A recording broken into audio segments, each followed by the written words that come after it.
OTG வாங்குனதுலேருந்து எனக்கு செம்ம கை துரு துருன்னு இருந்துச்சுங்க. ஏதாவது ஒண்ணு செய்யணும்னு. ஸோ ஃபர்ஸ்ட்லேருந்தே நான் யோசிச்சு வச்சிருந்தது ஆல்ஃபஹாம் சிக்கன்.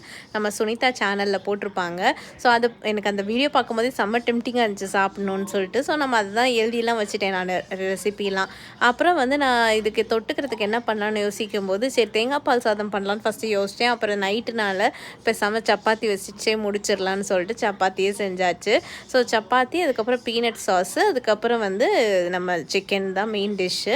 ஸோ பீனட் சாஸ் ரொம்ப ஈஸி தாங்க. அது நான் வந்து ரெசிபிலாம் நான் வந்து தனியாக வ்ளாகில் நான் கவர் பண்ணுறேன். ஸோ இது வந்து எப்படி வந்ததுன்னு நான் சொல்கிறேன். ஸோ சிக்கன் வந்து டேஸ்ட்டெல்லாம் சூப்பராக இருந்துச்சுங்க. பட் எனக்கு என்ன பிரச்சனை தெரிஞ்சதுன்னா, இன்னும் வந்து எனக்கு இந்த ஓடிஜி வந்து பழகலை நான் அப்படின்றதுனால ப்ராப்பராக எவ்வளோ நேரம் உள்ளே வைக்கணும், ஒவ்வொரு ஓடிஜிக்கும் டிஃப்ரென்ஸ் இருக்குதுன்னு சொல்கிறாங்க. ஸோ அதெல்லாம் நான் இப்போ கற்றுட்ருக்கேன். ஸோ ப்ராப்பராக எந்த இதில் நம்ம வந்து வச்சு சூப்பராக பர்ஃபெக்டாக வந்தோடனே நான் ரெசிபிலாம் இன்க்ளூட் பண்ணுறேன்.